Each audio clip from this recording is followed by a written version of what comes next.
Episode Dose, big number 12. Hey. Welcome to the Pow5r Sports League Proverbs podcast with Coach Norman and Coach A, where we break down the journey from youth sports to the pros. Whether you're a young athlete, a parent, or just an overall sports fan, this is the spot for you. I'm your host today, MC Mike, and I'm joined alongside two Permian Basin coaching legends, Coach Norman and Coach A, and today's very special guest, Bray. How you guys doing today? Good. Doing great. Feeling blessed today. Good, not Feeling great. blessed. Yeah. Yes, Yeah. sir. All right, so a little background on Bray, a motivated multi-sport athlete since 3 years old, playing in soccer, baseball, competing at an older level in football, basketball, track, and percussions.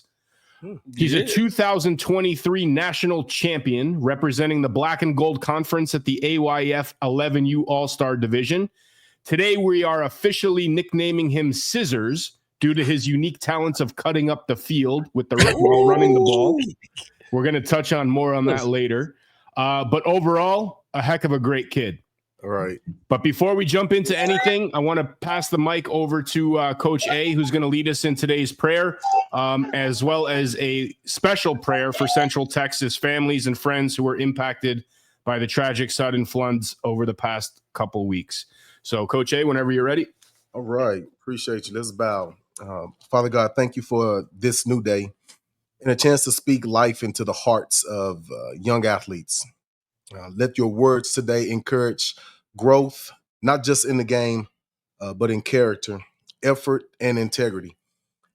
Help the athletes listen and understand that their actions speak louder than their titles, and who they are matters, even when no one's watching, Father God. Father, I want to send a special prayer up to the families that was impacted by the flooding. Be their strength, be their comfort, be their help in time of need. Send hope, provision, and restoration for every home affected, Father God. And I ask that you just continue to be with us, and I ask this in your Son's Jesus Christ's name. Amen. Amen. Amen. Hey, guys, this episode is proudly sponsored by the Kent Companies, fueling our community with integrity, service, and commitment to excellence. From Kent Quick to Kent Car Wash, they've been a driving force in West Texas. Thank you to the Kent Companies for supporting youth sports and the future of our community. Amen. Tough. Yeah, it's tough to read all these things that are going on. So, Right. Prayers from everywhere. I guess that's really all most of us can do at this stage. But for today's proverb, Coach Norman, you picked this one out. Why don't you run it down for us? Yes, sir. So this verse says, this is coming from Proverbs 20:11. Even a child is known by his deeds. Even a child is known by his deeds, whether what he does is pure and right. I got thrown off a little bit there because I was looking at our at a different version. The NIV version says even small children are known by their actions. So is their conduct really pure and upright? But this verse I think will hit home today. It speaks powerfully to character, to growth, and how a young person's actions begin to shape their reputation and their identity. Right. The things that they do and the choices that they make or decisions that they make.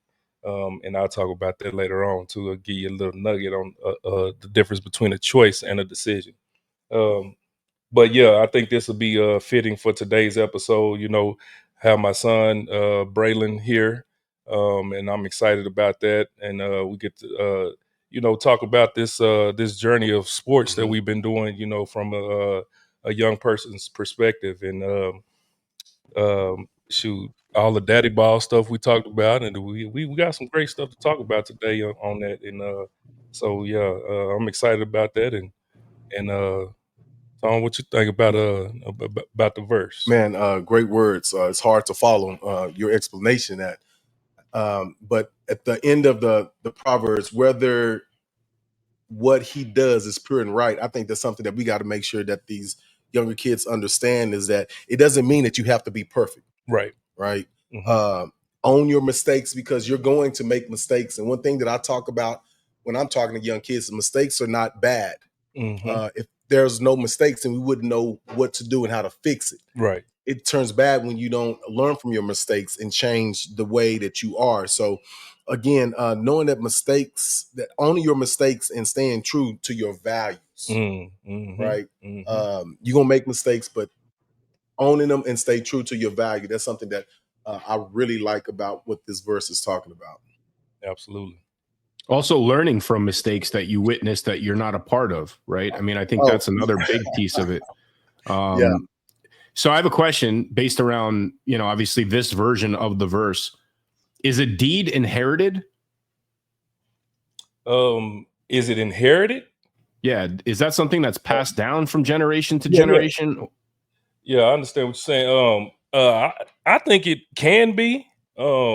I think it can be both. It can be inherited, or it can be a learned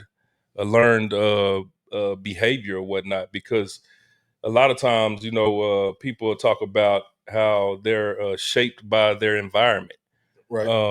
and so I think it plays a part in both of those things. Where you're in a certain environment, you could have a family oriented environment, and the things that that you do and the choices that you make can be shaped by that family environment. If you don't have that family environment, then it's going to be shaped by other things within that environment and in your life. Yeah. So I think those deeds are shaped by your environment, how you grow up, where you're at, and all of that type of stuff.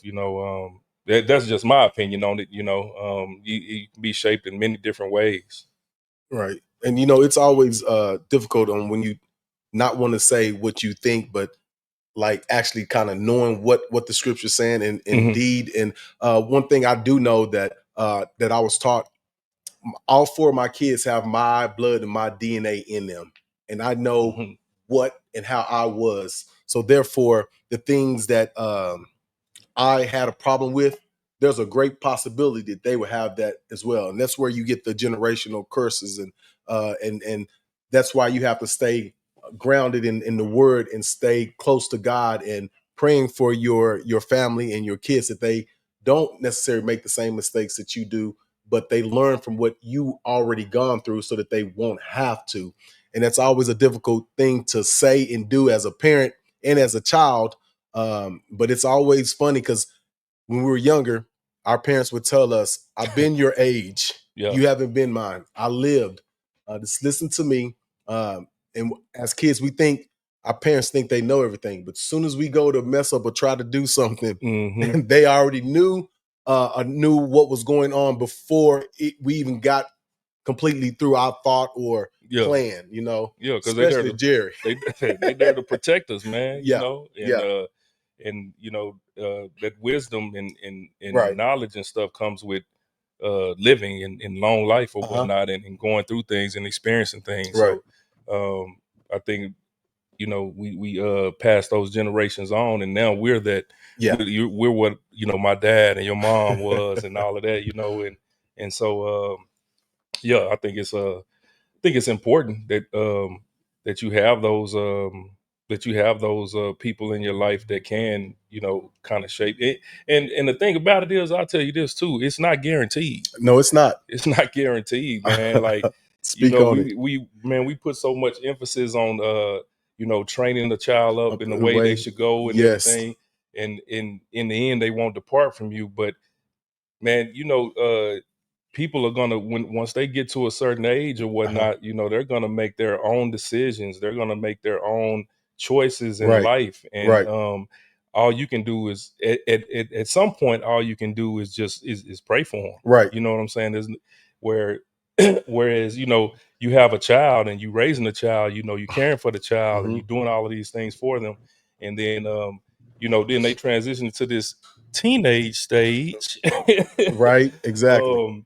And then they become teenagers and they're growing and they're maturing and all of those things, and then they become adults, and so you would hope that that the things that you're teaching them and things that you're training Right.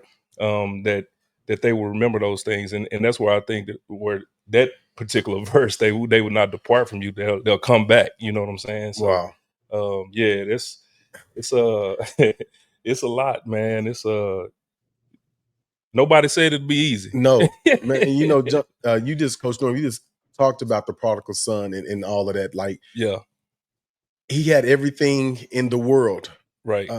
Although his father gave what was owed to him. Hmm. And it wasn't until he came to his senses and was like, why am I doing this? And that's a whole nother episode, man. Yeah. But okay, MC Mike, I'm sorry, man, but sometimes the word gets good and you just go down these rabbit holes and you really understand the God that we serve has things in order, and there's reason why things go the way they do.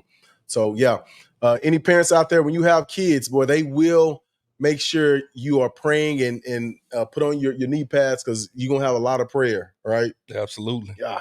Absolutely. Well, I mean, I think it touches on a number of things. And Bray, I definitely want to get your take on this as well. But it is a fine line, right? Like, obviously, as a parent, you want to make sure that, you give your kids all the tools they need to avoid making mistakes, but also you understand the value of making a mistake. Like you mentioned, Coach A, like, you learn from those things, right? So, at some point you take a step back, you give your advice, and then ultimately, I mean, it's not just kids. We're all sort of subjected to this, but we have the choice whether to live it or listen.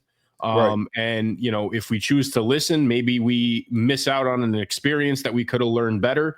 If we choose to live it, maybe we could have avoided a situation just by simply listening. But Bray, what's your take on all this? I mean, obviously you heard it from your dad, from I guess your uncle. Can we call you Uncle? Uncle Tone. Uncle Tone. And whatever I was able to throw in. But what's your take on all this? So, like, it's how people should be listening to people with more experience, because we could just think we know it all, but it's our first time, and then we end up getting in trouble and don't take accountability for it. Word. So that's what I think it means. Oh, go ahead. We should keep on listening to our parents, so then our mistakes, we can correct them, and then when we get older, you can teach your kids not to do that. Mm-hmm. Good word, Bray. What's if you can think of anything, what's an example of something, a mistake that you made that you look back on and was like, dang, I probably should have listened on that one, because one of the quotes that I use is, mistakes don't become errors until you refuse to correct them. Right. So what's maybe a mistake that you can think of, if you can, that you've done and you look back on and was like, dang, I probably should have did that. I should listen on that one.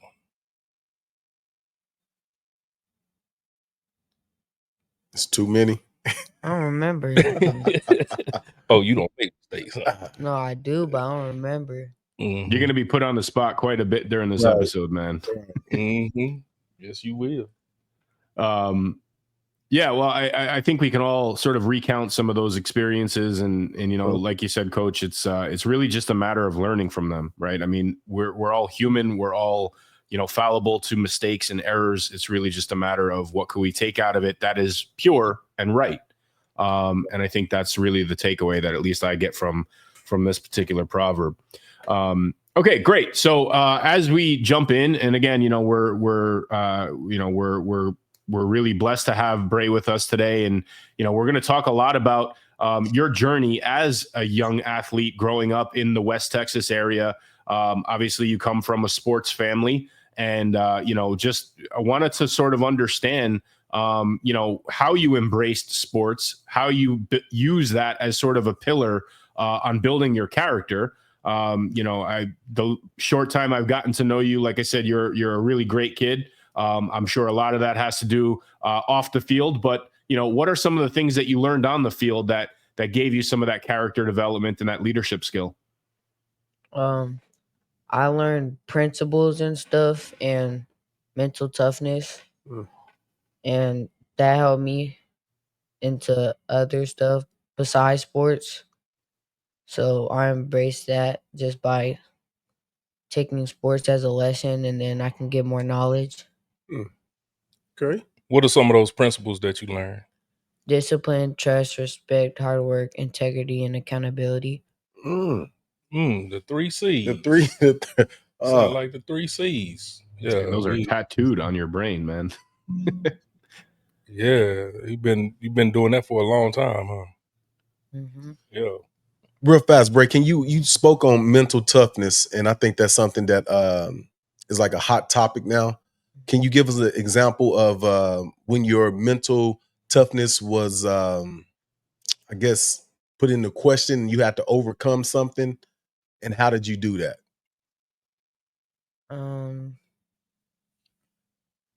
Probably when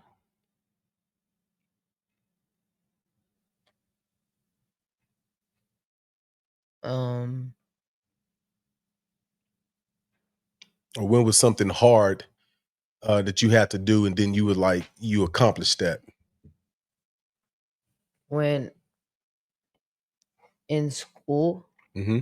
like I say test, but like it could be really hard. Mm-hmm. And then I just have to start focusing, and like all the excuses of something has Mm-hmm. to go away. Right. And I have to just like stay in my zone and then just start doing it and stuff. And Right. then mental toughness, I could be uh not wanting to study, but I just have to, and I have to like push through everything else. Mm-hmm.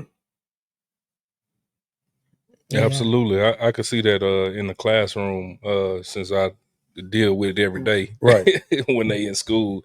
But yeah, that 2020 was that COVID year. Mm-hmm. And after that, they were out of school and all of that. And then coming back into school, Bray was a little behind, and he was, it was a little struggle for him. Right. But, he had to, like he said, overcome those anxieties and have that mental toughness to go through some of those things. We had to get some extra tutoring and all of that type of stuff for him to come back. And I think it was math class. He had and now he's meets or above Right. where he needs to be and everything. So and shoot, even on the field, I can talk about on the field because I coached Bray when he was younger. I actually was not the head coach at first because I didn't want to, be that daddy ball dad and Right. stuff like Right. that, but I was out there coaching, I remember Bray couldn't catch a cold butt naked in Alaska, boy. Boy, he could not catch, boy. Bray had a hard time catching, man. And it's hard to play receiver when you can't catch. Right. You know what I'm saying? Unless you're in Midland High's system. Okay. Talk about it. but go ahead. I'm sorry. But yeah, man, and but it was mental blocks, I thought, because it was when you're doing something and you're not completing the task, Right. you can get discouraged, you can get down on yourself and things of that nature. But once you start practicing it and doing it repetitively, Right. I think that's what can overcome those issues of failure. So Bray was practicing it. We talk about it. You gotta practice catching. How if you're not catching, you got to practice catching. And he practiced it and practiced it, and it was some games or whatnot that he had to make a play. He was the one that had to make the play, and they throw it up to him. And I remember specifically in Arizona, his last year playing Pee Wee. We had to make a play on a 4th and long or something like that. And shoot, they threw that ball up to Bray, and Bray went up there and got it, boy. And everybody was like, "Oh shoot, Bray over there catching now." Yeah. So Well, let's take a look at some of those highlights. Yeah, we got him here. This is actually a running play. Oh yeah, this is at SJ. Okay, yeah, this is last year but look at his cut in the 7th grade. So nice. But hang on, I'm gonna replay this real quick because you got to hear the crowd as he plants. Yeah, you gonna hear Pops.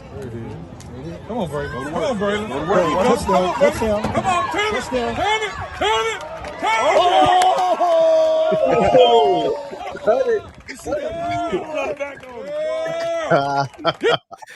That's all those coaching moments that I guess you see, unfold in one broken ankle on a defensive cornerback. Yeah, that's cool. Absolutely. Cool. And that was a perfect example as well. Braylen touched the ball a whole lot his 7th grade year at SJ. And but he got an opportunity that time. He made the best of his opportunity and overcame those obstacles. And he come home discouraged and all of that. Right. But then when you get out there and score some touchdowns or whatnot, then you get excited about it. So that was a good one.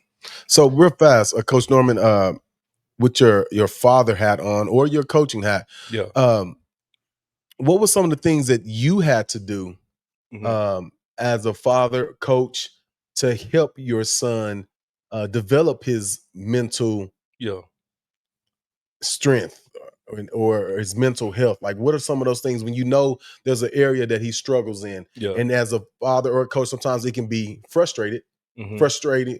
But what were some of the things that you did? Man, that's a great question, man.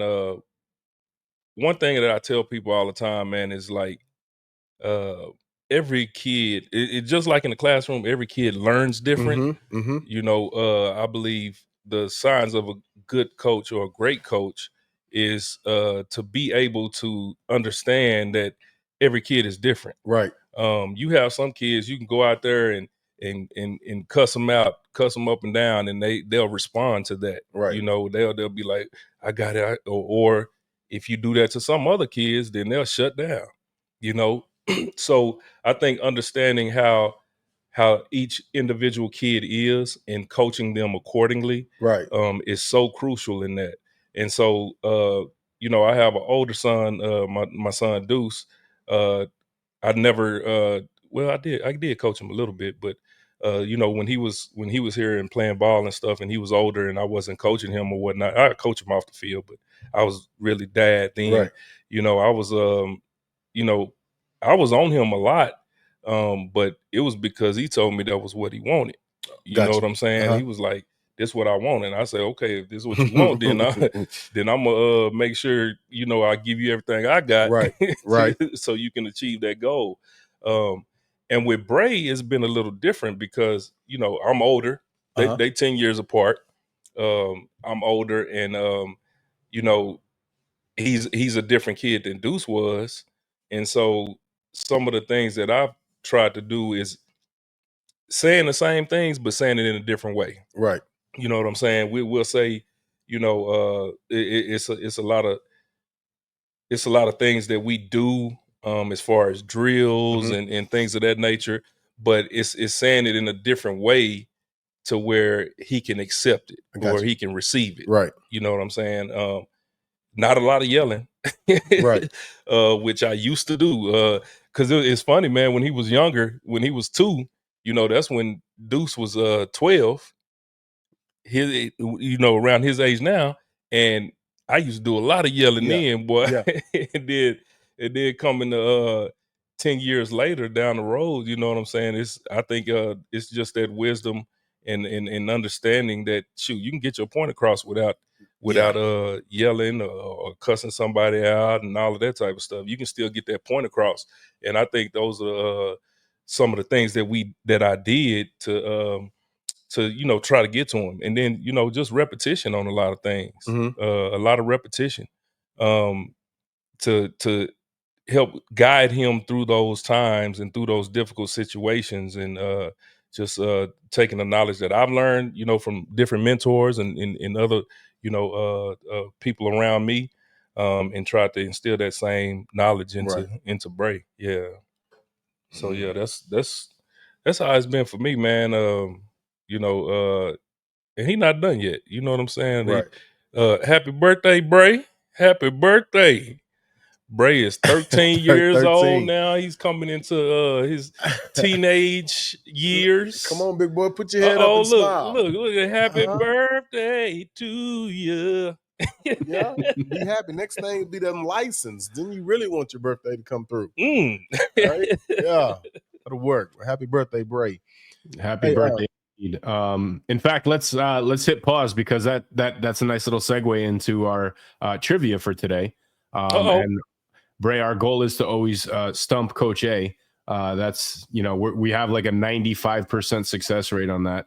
But in light of your birthday, which Steelers quarterback was also born on July 17th? And I'll give you a hint. Up until June 6th, he was QB1 on the depth chart. Up until June 6th? Yeah. Up until June 6th. You talking about a current Steelers quarterback? Yeah. Current. I know this one. You got to get on that level. Level up, level up, level up. Who is this for? This for you, Coach A. Oh, it's for anyone. Oh, come on now. Russell Wilson? Yeah, level up. He's just not on the Russell Wilson's on the Giants. There you go. Hey, I'm sorry. Hey, I thought this was, I know it is. It's Cordell Stewart. That boy. I thought this is a past episode. Hey, y'all gotta forgive him. He's stuck in the past. Hey, too confident. I know, right? Now, what's that boy name that was on that who is the quarterback one? Who is the quarterback? No, he just left. The Steelers now. He was with Chicago. What's that boy name? No, he's on the Jets. Oh, yeah, he left and went to Jets. But he was with Chicago. Aaron Rodgers. No. Nope. The Aaron Rodgers is who signed on June 6th. No, brought him to QB1. But who's his backup right now? Who is his Ohio State. What is his name? Justin Fields. Justin Fields. Yes. Dang it. There you go, Justin Fields. Ooh, that was that's tough. not correct. Justin Fields is on the Jets. Justin Fields on the Jets. Roethlisberger. No, Roethlisberger didn't play. I'll give you a hint. It's his name is also a Christmas song. Christmas song. All his hail name? King Jesus. He went to Pitt. Hey, we don't know. Yeah, man. Who was the quarterback? Man, you keep giving us these Roger. East Coast. You got to give us some Dallas Cowboy trivia. Don't even do that because I don't know nobody.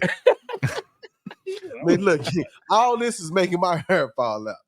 Yeah, we were talking about that before the show. The show, and there's a Dak Prescott bald joke in there somewhere too. But no, the correct answer is Mason Rudolph. Mason Rudolph is Rudolph. There you Oklahoma go. State. No, boy, he went to Pitt. He just said that. Yeah. Let me put on my listening ears. Boy, that was tough. Please edit all that out. Never. Awesome. Well, happy birthday indeed to both you guys, I guess. So, Bray, you got a unique opportunity to watch your dad enter into the Texas High School Hall of Fame alongside Pat Thomas, RG3, Patty Mahomes. It was a gigantic honor, not only for him, his teammates, his family, but what was it like for you to see him, sort of on stage at that prestigious event? And, is that motivating for you to continue to pursue a specific sport that you're interested in? Yes, sir. The boy just said, yes, sir. This is me motivated so I can get even better and better than him. That's what I'm talking about. Yeah, expectations. Set that bar up there, right? You got to be better than me. Well, I mean, I listed off a list of sports that and I guess instruments that you participated in. Which one is your favorite? Like, which one do you enjoy the most training for, competing in? Is it football? Yes, sir. Talk about that. Talk about why football is your favorite. Football is just fun. Football is my favorite because I don't even know. I just like to play it. And your favorite position? Wide receiver. Wide receiver. Why? Because you can catch now. Well, he likes wide receiver. Hey, I can't He's even laughing, talk. but we're gonna see him catch here. Wide receiver. But yeah, he likes to There's play. the cut again. There it is. Oh, that's back in the day, huh? Yeah. Like 5 touchdowns. 5 touchdowns. But I like to see Bray on the other side of the ball playing corner. Coach Norman has done a great job of teaching him the fundamentals of being a defensive back. And I got a chance in our 9v9 to coach him and just to give him little coaching cues or little hidden jewels that I can teach him when playing a cover 2 or playing a cover 3 and making it look like a cover 2. And he's very well versed in learning fast. But as I'm looking at these highlights, boy, you might be the next I ain't gonna even say it. You might can go both ways. I like this one because you got past them, you turn around, look for the ball, and then obviously highest point, put yourself in a position to run down the field again. Well, let's expand on what you just mentioned, Coach A. I mean, like, you know, when we were talking to Mr. Thomas a couple episodes ago, we were talking about the fundamentals and really understanding what it takes to, you know, be in one position as, you know, bettering yourself on the other side of the ball. Bray, like any of the coaching that Coach Norman has given to you both as a coach and as a dad from the defensive side, how has that impacted your development as a receiver? More IQ and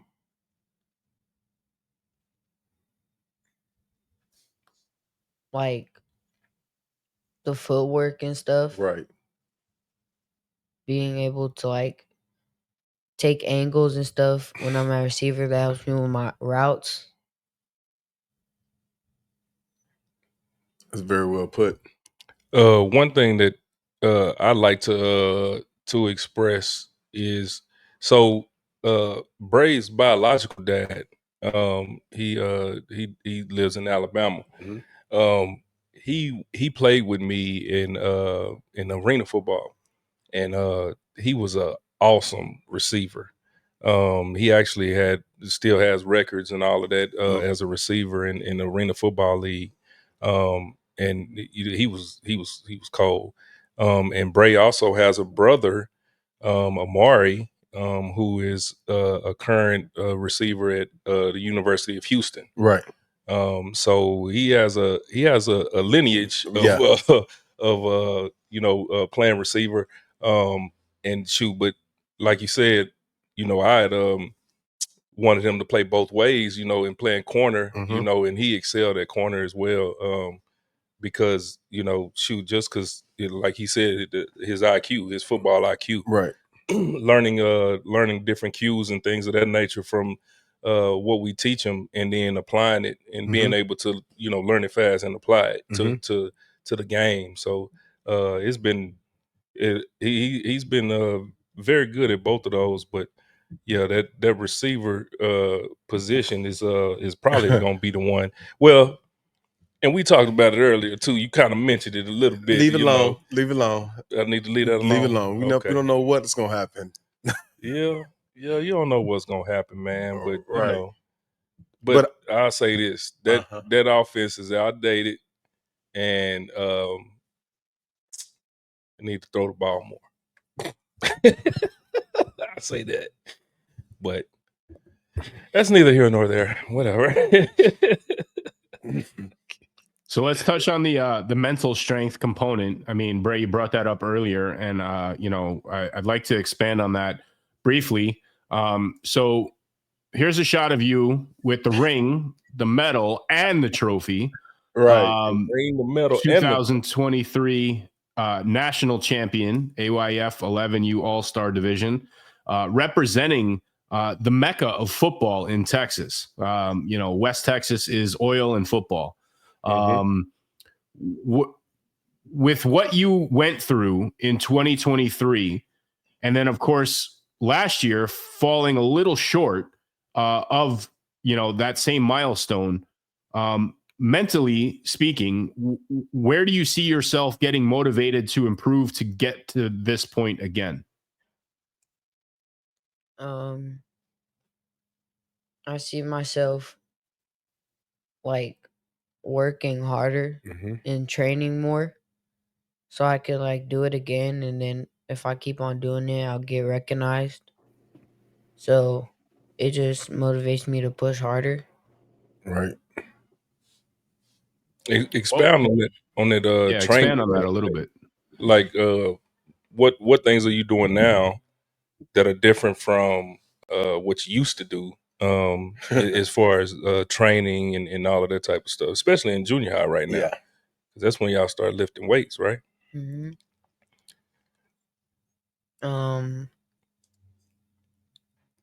I'm doing more of receiver work than corner work. So I can like try to focus on one position. But if I need to train for corner, then I would train for corner just to get back to the same level. Okay. So you talk about training, Bray. You've been introduced to weights. So have the weights helped you or hurt you in getting better, or I In don't your know. development. in your development? Yeah. So it's better for you? Feel a lot stronger? Yes, sir. Explain that to us. How's the weights helped you? The weights have helped me try to get new goals, like new PRs and stuff. So I see what I'm lifting, and to get stronger, I have to do certain stuff, and it's helping me by doing stuff at home, like push-ups and stuff. Right. And that also works for other sports, like football, because football is a tough sport. And so that the weights help me with football and getting stronger and stuff. Yeah, you trying to get some little muscles going over there. So you getting stronger and everything. That's a good deal. That's a good deal. Well, I will say this. Bray is on the younger side when it comes to his class, especially when we were out in Florida. And if you look at Bray, then he's not a big kid, right? But what he lacks in size, he has that ability, his knowledge, and his heart. And like I said, MC Mike, I had a chance to coach him in a 9v9 for a game.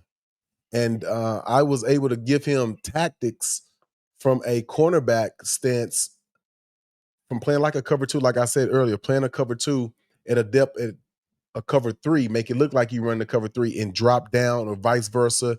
And because of his knowledge of the game and what he's been taught, it was able to transfer over real easy for him. The translation was easy to him.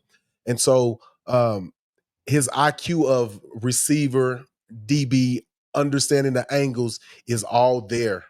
And once the whole total package starts to develop, because again, Bray is probably going to be one of the younger ones to hit puberty late, where his body starts to fill out. But when everything catches up, I promise you, we'll be reading about this young man. Yeah, There's no man. doubt. It's a lot of things that and just to prove it to a lot of people out there, just going Bray, when you at DB, when you at corner, and you in cover two. But one of the things that I teach is alignment, assignment, and then execution.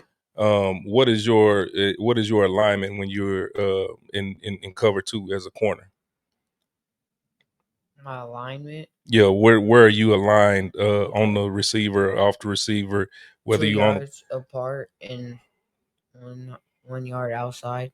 and 1 yard outside. And what's your assignment as a DB? To stay in the flats. To stay in the flats. Now, a lot of people would say stay in the flats. Well, you just in the flats. So how if you got a receiver that's running up the field, are you staying with him or are you just staying in the flats? I'm staying with him. Yeah, you staying with him, and then when do you go to the flats? When I see someone else come here. Yeah, when you see when something takes you to the flats, then you go back to the flats. Right. So it's a lot of things like that. Even at receiver, on the receiver side of the ball, when you lined up at receiver and you have somebody that's jamming you, and you get off of their jam with their hands, then what are you supposed to do? What do you mean? If you got a DB in front of you and you get off the line and you get into your route, what are you supposed to do? Stack. There you go. That's a key word that a lot of people don't know about. You stack the DB. You want to stack a DB because that causes them to slow down, and then you can get into your route a whole lot better. So expand on that a little bit. So stacking, like if you're running past the line of scrimmage, you're exploding into your route. Obviously, the DB, whatever coverage they're in, they're going to stay with you at least for a few yards. Yeah. Expand on what you mean by stacking the DB as it relates to the line of scrimmage. Right. So when you have a DB in front of you, say this is the DB and this is the receiver, right?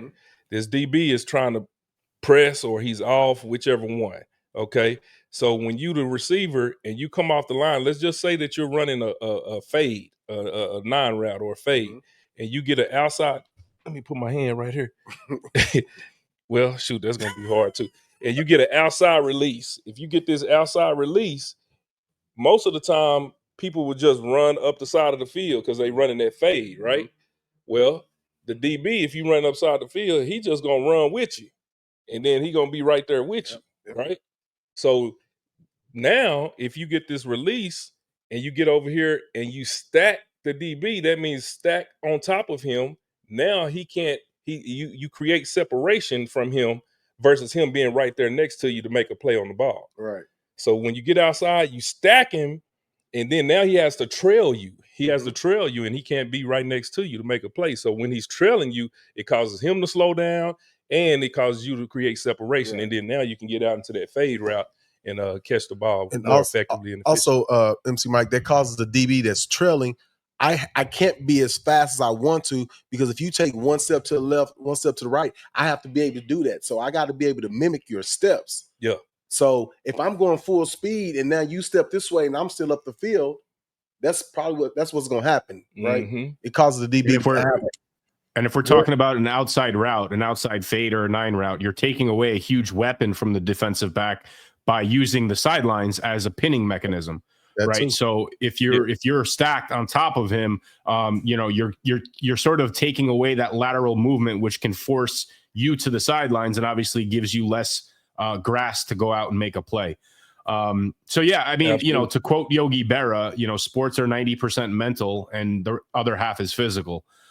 So understanding the ins and outs of why this I throw in the bucket of fundamentals. Right. Because, you can have good footwork, you can have all these good things, but the true understanding and the knowledge of the sport on the why, that's really where the training comes in. Hitting the weight room and getting stronger. That's just a mechanism to help you execute better. But I want to ask you, because, for me, I mean, I'm not the biggest guy in the world, but, when I started lifting weights heavily, it wasn't just strength that I noticed as the result. It was actually speed too. Do you find that hitting the weights at all helps you pump faster, therefore impacting the ability to be more explosive? Yes. It depends what you're doing in the weight room. So like leg workouts could help you get faster, and it helps your legs get stronger. And then you keep on doing it and you'll get even faster. So it does help. What are some of the different lifts that y'all do when you lifting in the weight room? Squats, bench, deadlift, and incline. And incline. Gotcha. Good old Olympic lifts. Yeah. What do the upper body lifts? What do they help with? jamming people off the line and stuff. Mm-hmm. And fighting Or through those jams too. Yeah, Yep. or vice versa, fighting through those jams. Exactly. I saw a clip the other day with Michael Irvin. He was out there coaching at Miami, Mhm. at the University of Miami, man, and he was coaching those receivers about using their hands and Yeah. getting the DB off of you. You know, because as a DB, we taught to put our hands on Yeah, them. We yeah. got 5 yards to Yeah. jam these guys and disrupt their routes. And so, you know, Michael Irvin, you know, it's the same. It's a chess match, you know. So he was teaching them receivers, like, why are you sitting there playing with him and doing all this and trying to shake him and all of that, you know, and then get your hands on him, get him off of you, and then get up the field. Right. And get into your route. So that that's where those weights could. There it is, right there. That boy Mike be on point, He don't he? does. But it's just funny that these receivers now, they don't want to be touched. Yeah. So they'll do everything at the line for them not to touch you or you not to touch them. But the right DB get up there that's physical and can take a step. Our whole objective is just to mess the timing up just a little bit, Yes. right? Just a little bit to allow my safety to get over top if you're in the cover 2 where I'm not letting you outside, or I'm running with you so I can pass you off. Linebacker's doing his job, getting them off the line too, coming to flat. I'm there with a pick or a big hit. I mean, everything works together. Yep. It's a synergy, right? I mean, Yeah. the timing, throwing off the timing also impacts where the quarterback sits in the pocket, which means that your lineman can get a little bit more on the clock in order to get to him, or at least apply more pressure and throw that timing off. So, yeah, I mean, you know, that's a good point from the defensive side. Your whole job is disruption, right? You don't have a set play. You have a set assignment. The set play comes from the other side of the ball. And if you throw a monkey wrench in those gears, you've really done your job. Making the play is the execution part. Absolutely. Right. I want to sort of bridge this into other sports. You know, as I mentioned earlier, you know, you are competing in basketball. You know, we'll get into the percussions if you want. But what qualities, what training? I mean, you know, now you're hitting the weights, like, you know, obviously that's specific for, you know, potentially football, but how do you see that impacting, and the fundamentals that you learned from football, how do you see that impacting your ability on the court? On the court,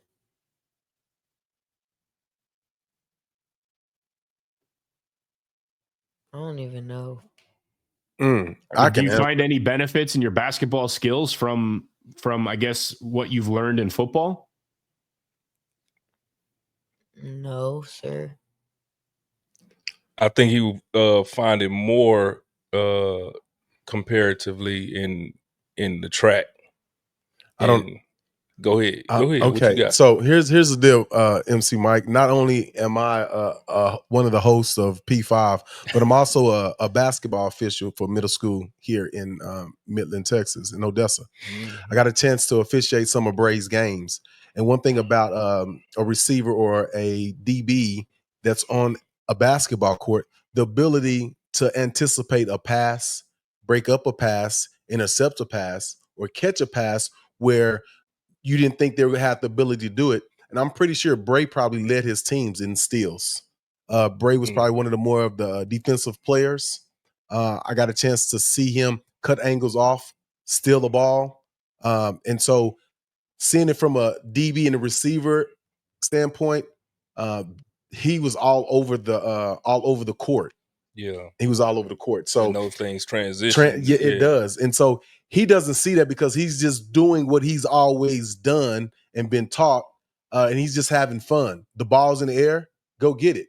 And I've heard where Coach Norman, at the time, his dad is standing on the sideline. The ball is up in the air, and he's telling Bray, go get it. Don't wait from it. Catch it at the highest point. Yep. So everything in football is transitioning over to basketball, and I get a chance to see that and just be like, wow. And he doesn't see it sometimes when he goes to do his layups. Like I can see the growth in his physical body. He can jump. Yeah. But he's one of those types, if you tell him to go and jump, he's not going to be able to do it. But when he's not thinking about it, he's very explosive. So that's where the training comes in, right? Yeah. That's when you know you've trained correctly. But where I guess I was going with this was sort of bridging it back to something that Coach Norman brought up earlier with assignment and alignment. Right? If you are assigned to guard a specific player and you are aligned in a particular format, that puts you in a position to go up and get that steal, go up and intercept that ball. So whether it's conscious or subconscious, I think that we're sort of making the point for you, Bray, that a lot of these skills are multi-sport transitioned, right? They definitely carry over from position to position and ability to ability. But we got to ask about the percussions, man. So, how'd that all come about? Where'd your love for drums come into play? I just started tapping on random items with pencils and stuff. And then I got good at it. So my mom told me to do band percussion. You like it? Yes, sir. And then I did a tryout for it and got in. And I just been learning music ever since. Expand on some of the like what levels of like the chairs and all of that. A lot of people don't know about those things. So we have like 12 people in our class, and there's 12 chairs. And so every week we would do, it's called a chair test. And you would have to practice this music before the chair test starts. And then you do it, you perform it in front of the teacher one by one. And then if you do good, like really good, you'll get first chair. But like, we don't know yet until the next day. And then like first, second, and third chairs are always the best. And every time I would do it, I would either get first, second, or third. But my first time doing it, I think I got like 10th chair. Okay, you was 10th chair. Yeah. So that's a it's that ranking system. So the first time you did it, you got 10th chair. So that it kind of segues into the question that I was going to ask you next. What did you do to get better when you feel like you're not performing your best? I started practicing more on it. Yeah. And I started getting ahead. Oh, I know. I had to listen to it. I had to listen to all that banging, huh? Did you ever see the movie Whiplash? No. No, you guys should watch that movie. It's a very inspiring movie if you are into drums or percussions. I think it won all sorts of awards and stuff like that. It's a little aggressive, but it's a really, really good movie. Yeah. About a kid who has a passion, like an absolute obsession with drums, and he takes his skills to the next level. That's awesome. So, with respect to, I guess, some of the other activities, I mean, we should expand on track, because track, believe it or not, Bray, comes up very often in this show.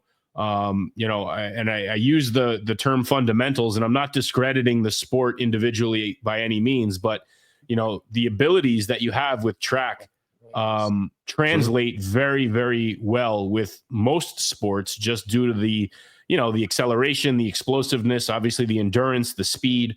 First of all, what do you compete in with track? And have you noticed any significant improvements in other sports due to your competition on the track, on track and field? I do the hurdles, and it's helped me on the field by like running faster, and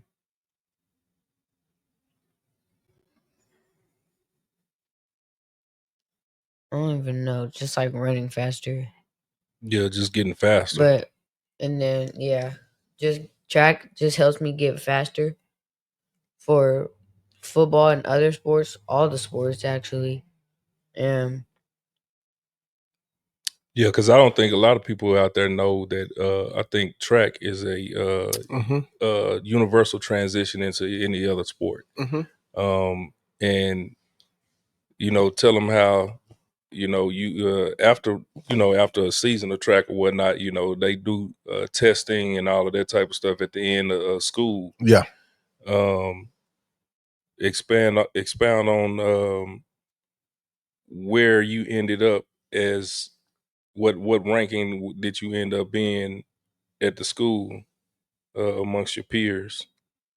In I think y'all ran a 40.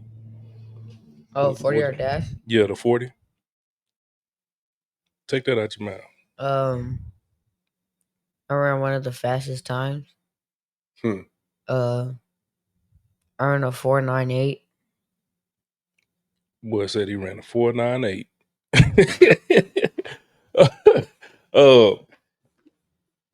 Now this is junior high times, y'all. Yeah. Yeah, these junior high times. Hey, I don't know if I can run a 4.98 now.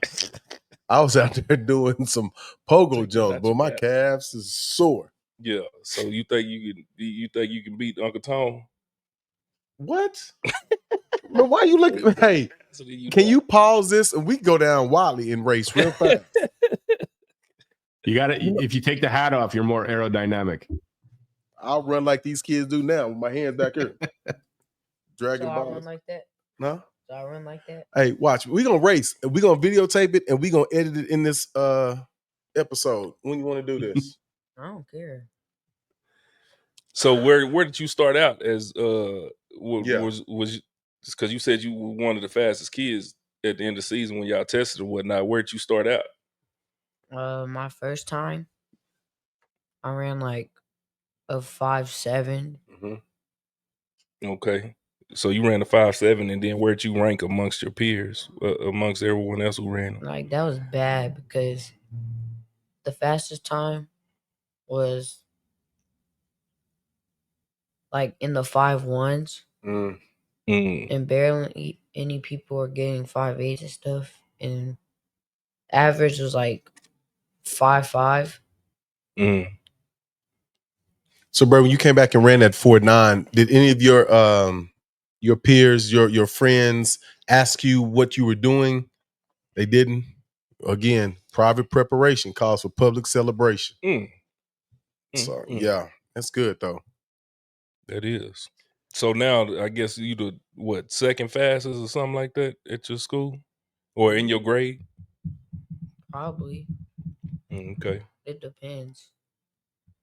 On what? It depends how far we're running. Oh, okay. Because on the 100, I know I'm definitely not the fastest. Okay. So were you the fastest at then? Or one of the fastest? Short distance is like probably 60-meter dash. Oh, okay. So the 60 and 40 and all of that. I got you. Okay. Well, good. So I'm remiss if I don't ask. Vids, what's your favorite game? Like to play, like on the video game? Call of Duty. God, Call of Duty. Call of Duty. They got I guess it's a sport, clay shooting or something. Yeah. I don't know if Call of Duty is a sport. Hey, it work on your hand-eye coordination. Yeah. That's for sure. Any sports games in the arsenal? College football? Dog water. No, it's not. No, you. In college? Yeah. That's another game we need to play, and I need to show you up. That boy said dog water. Did you guys see the new game that's coming out and what they've sort of put in play? Because apparently in NCAA you could start off in high school, right? Yeah. And then you get sort of recruited, and then you can pick your school. Well, they've actually imported a scenario where you can like pretend you're going to one school and then throw the hat. Yes. Like the like they do now. Yeah, like they do now. You're announcing. Crazy. You're announcing where you're going. That's crazy. Yeah, I Yeah, saw it's pretty funny, but yeah, it's almost become expected now. I know, I'd right? love to know who started that. For real. Yeah, it's kind of played out to me now. Shoot, I'm just like, shoot, where you going? Right. I seen So, one person had every Bray, hat. who's your team? If Oh, go ahead. it's not Texas Tech, you better run. My We'll team see is, how fast you are. my team is Georgia. It's Georgia. Georgia. Okay. You got the right colors. Got In the right reverse. color. Yeah. So I guess looking into the future and you being in 8th grade now, or going to be in 8th grade, shoot, after this season, then you'll be in high school and all that. You become a teenager, all of these things. Is there a desire to go to the next level? I mean, because a lot of people don't even, most people in their careers in high school or right after high school, so is there a desire to go to the next level, and if so, what sport would you like to go in, and or what would you like to do, even if it's not a sport and you in the band or drumming? Yeah. Oh, I want to continue football. I just want to make it to college. You just That's it. you just want to make it to college? Mm-hmm. Okay, why? Because college just looks fun. It looks fun. Like being able to play the sport, Mm-hmm. but then school is a whole different level. But college is one of the best times to make friends and stuff. Yeah, just that experience of being, and that shoot. That's Well, true. he been listening to me, man, because that's what I tell people Yeah. all the time, man. Like, college is probably the most fun I ever had in my life. Uh, it was a great time, and I'm not a school person. I believe you should get an education, but I'm not a school person, man. I was good at it. I just didn't like it. I didn't like school, and but the experience of being on a college campus and seeing people from different walks of life, Right. all over the country, all over the world. Mm-hmm. We had foreign exchange students and all of that type of stuff. So you learning about all of these different people, in making these friends and making these relationships and things of that nature. So yeah, I totally agree with you on that. College is a great time, no matter if you go for sports or not. Just being in that atmosphere is a great thing. Yeah. In those experiences that shape and mold who you are going to be. Yeah. The good, the bad, the ugly, all of it. Because a lot of times when you go to college, your roommate is somebody that you don't know. Yeah.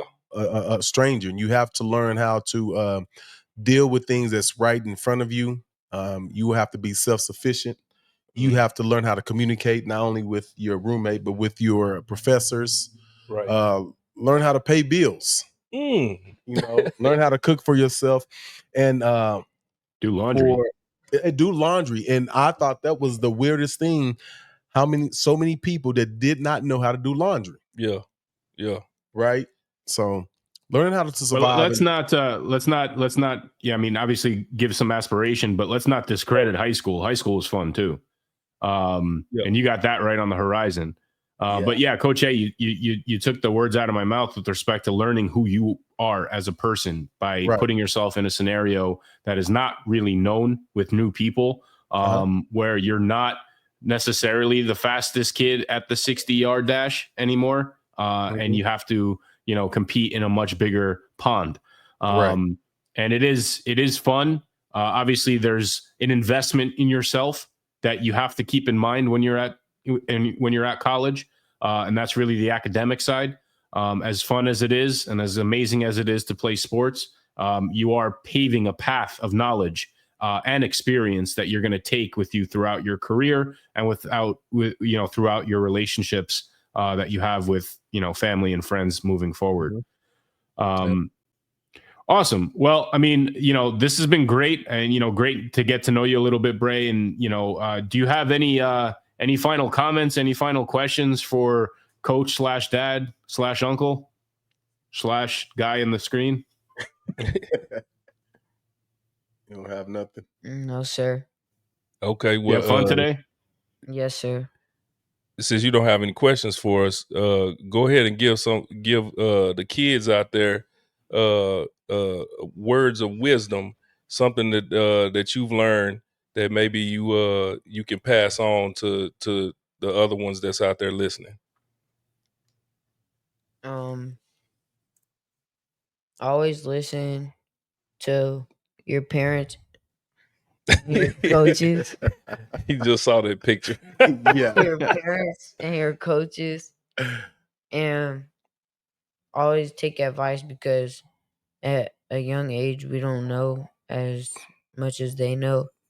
And that schoolwork comes first. So you think you have it all, you have all the talent and stuff, but the grades are more important. So also listen to your teachers, and if you just keep on listening, then it won't be hard. So I love that coming around full circle to our proverb for today. Yeah. And paying attention and really taking that advice and learning how to apply it to your lived experience as well. Coach A, any final thoughts? I just want to tell Bray that it has been a joy to watch him from a very young age, and I've been knowing you a whole decade, 10 years, right? Which is pretty cool. But what more exciting than that is when we come back and revisit this show, and you come back on, just to see the maturity from a physical, and just from the knowledge that you're going to speak, and just all the success you're going to have throughout the year is going to just be so radiant through your whole body that I'm excited to see what you become and the young man that you will be. Absolutely. Coach Norman, Dad? Yeah, man. Shoot, I just say to Bray, man, just keep on doing what you're doing, man. You're doing a great job. You're doing an excellent job of everything on the field and off the field. He is getting into that teenage stage, though. He turned 13 now, and so I got some years to look forward to. You do.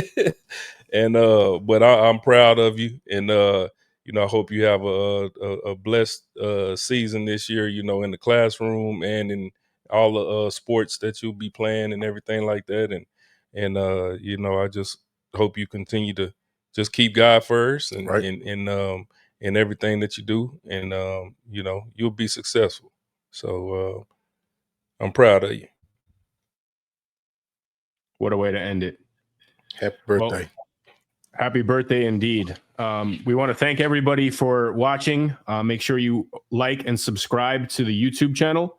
Registration for fall football and cheer is rolling on, but will be ending shortly. Spots are filling up on some of these teams, so be sure you reserve your spot. Head over to the Pow5r Football website to learn more on that. Piggybacking off of the spring season success, fall baseball team registration is now open. Again, limited team spots available. Those are going to fill up very quickly. Roundup is still running their next fundraising event, and it is in full swing. From West Texas to Super Bowl glory, a dinner with Dominique Rhodes. Registration and sponsorship opportunities are live and open on the Pow5r website. And once again, space and sponsorship opportunities are limited, so be sure you lock in your spot. Great episode, Bray. It was once again really great to sit down with you, and similar to what your dad said, like, I wish you all the best heading into the end of the summer months, beginning of the fall season. We got football around the corner. Hit that weight room. Your guns are going to be blazing next time you're on this show. But it's really been an honor to sit down with you a little bit. All righty. You got any last words? He done. Time to go work out. There we go.